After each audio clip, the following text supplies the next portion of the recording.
तो पिछली वीडियो में हमने कॉन्सेप्ट ऑफ सप्लाई देखा। Concept of supply. इस वीडियो का लेक्चर है law of supply.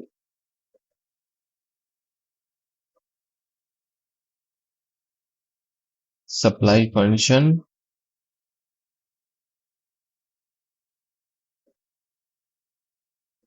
Supply schedule and it's curve. हम एक एक चीज डिटेल में देखेंगे। तो चलिए शुरू करते हैं। तो शुरू करते हैं लॉ ऑफ सप्लाई से। तो सबसे पहले क्या होता है कि हमारा जो प्रोड्यूसर का ऑब्जेक्टिव क्या होता है? प्रॉफिट मैक्सिमाइज करना। क्या मैक्सिमाइज करना? Profit maximise. वो ज्यादा से ज्यादा प्रॉफिट कमा सके। उसका मतलब क्या होता है? हमारा जो टोटल रेवेन्यू का डिफरेंस और टोटल कॉस्ट का डिफरेंस, ये हमारा प्रॉफिट आता है।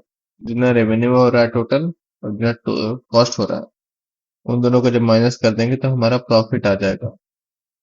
मतलब कि अर्निंग जितनी हो रही है और जितना हमें प्रोडक्शन में कॉस्ट लग रहा है, उसको अगर हम माइनस कर देंगे तो हमारा वो प्रॉफिट निकलता है। तो टोटल रेवेन्यू कैसे निकलेगा हमारा? टोटल रेवेन्यू क्या होता है कि price of product multiplied by quantity sold. मतलब प्राइस, ये प्राइस हमारा, क्यू हमारा क्वांटिटी सोल्ड। टोटल कास्ट क्या होगा?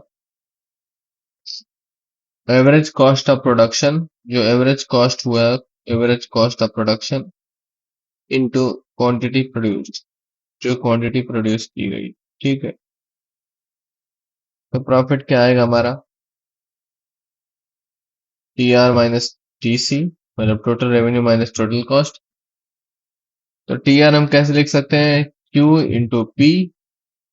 और टी सी हम लिख सकते हैं क्यू इंटू एवरेज कॉस्ट। ठीक है।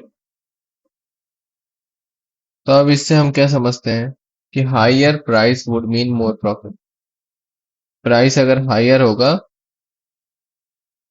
प्राइस अगर हाइयर होगा तो प्रॉफिट ज्यादा होगा। प्रॉफिट ज्यादा होगा। और इसमें हम और अदर फैक्टर्स को चेंज नहीं करेंगे, सिर्फ प्राइस को ही चेंज करना है और सभी फैक्टर्स को कांस्टेंट करेंगे। तो जब प्राइस हायर होगा तो प्रॉफिट ज्यादा हो जाएगा। तो प्रोड्यूसर क्या करेगा? वो सप्लाई ज्यादा करेगा। सप्लाई क्या कर देगा? ज्यादा करना चाहेगा, ताकि वो प्रॉफिट ज्यादा से ज्यादा कमा सके। और सिमिलरली ये प्रोड्यूसर स्मॉलर क्वांटिटी तब प्रोड्यूस करना चाहेगा जब वो एक्सपेक्ट करेगा सामने वाली प्रोडक्ट की प्राइस कम हो रही है। तो हम क्या समझ रहे हैं कि there is a direct relationship, direct relationship between price and the supply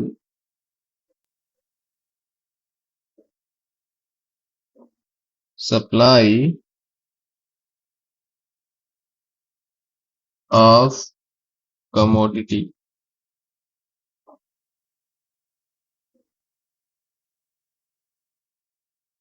क्या बताता है ये डायरेक्ट रिलेशनशिप? डायरेक्ट रिलेशनशिप मतलब क्या होता है?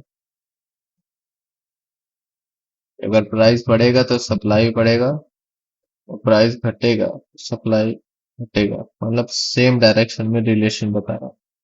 और जब हमने डिमांड पढ़ा था तो डिमांड पे इनवर्स रिलेशनशिप आया था कि अगर प्राइस बढ़ता है डिमांड में, प्राइस बढ़ता है तो quantity demand supply, quantity demand कम हो जाता है। अगर प्राइस घटता है तो क्वांटिटी डिमांड बढ़ जाता है। तो ये हमारा था सप्लाई और डिमांड। ठीक है। तो अब देखते हैं कि इसका डेफिनेशन क्या है। तो law of supply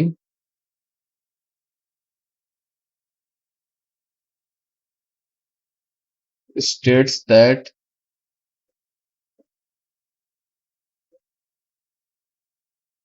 as the price of a commodity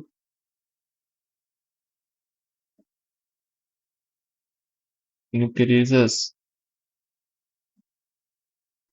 the quantity supplied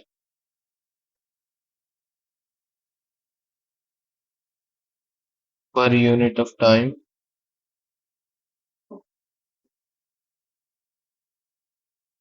of that commodity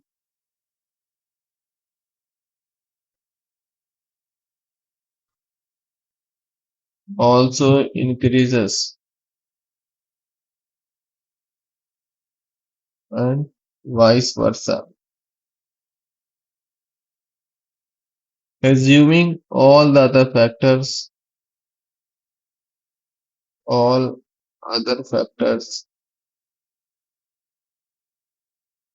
influencing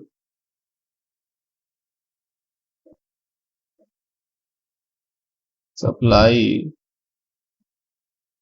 remain constant, तो ये हमारा सप्लाई लॉ ऑफ सप्लाई का स्टेटमेंट।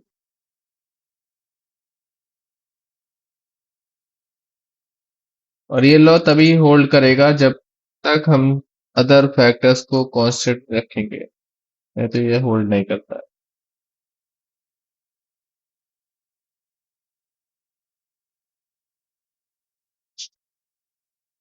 इसको हम फंक्शनल फॉर्म में भी लिख सकते हैं, मैथमेटिकल फॉर्म में क्या लिख सकते हैं, by giving S function P. यहाँ पे जो प्राइस हमारा वो इंडिपेंडेंट वेरिएबल है, जो हमारा सप्लाई है वो डिपेंडेंट वेरिएबल है। इंडिपेंडेंट वेरिएबल क्या होता है, जो कि इंडिपेंडेंट होता है, मतलब कि उसको हम चेंज कर सकते हैं अपने हिसाब से। और डिपेंडेंट वेरिएबल वो होता है जो कि इंडिपेंडेंट वेरिएबल पे डिपेंड होता है। जैसे यहाँ पे प्राइस अगर चेंज होता है तो सप्लाई चेंज हो जाएगा। तो यही हमारा सप्लाई हमारा डिपेंडेंट वेरिएबल है और प्राइस हमारा इंडिपेंडेंट वेरिएबल है।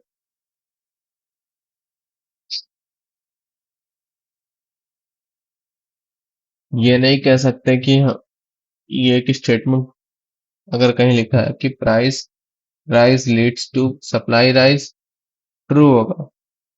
मतलब कि प्राइस अगर बढ़ता है उससे हमारा सप्लाई बढ़ता है, ये हमारा स्टेटमेंट ट्रू है। लेकिन अगर ये लिखा सप्लाई राइज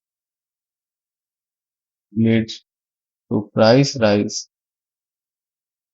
ये फॉल्स स्टेटमेंट है, क्योंकि प्राइस जो हमारा इंडिपेंडेंट वेरिएबल है, प्राइस है इंडिपेंडेंट वेरिएबल है, बल्कि जो सप्लाई है वो डिपेंडेंट वेरिएबल है। तो हम ये स्टेटमेंट नहीं लिखेंगे कि सप्लाई बढ़ने से प्राइस बढ़ता है। ये स्टेटमेंट ज्यादा सही है, price rise leads to supply rise. तो इसका जो ग्राफ बनता है, ये मतलब कि जो कर्व बनता है वो कुछ इस तरीके से बनेगा। यहाँ पे हम एक्स एक्सिस पे क्वांटिटी लिखेंगे, वाई एक्सिस पे प्राइस लिखेंगे। तो डायरेक्ट रिलेशनशिप में क्या होता है कि हमारा कर्व ऐसे बनेगा, कुछ इस तरीके से हमारा बनेगा, जो कि शो करता है direct relationship between price and quantity. तो ये हमें सप्लाई लॉ ऑफ डिमांड का कर्व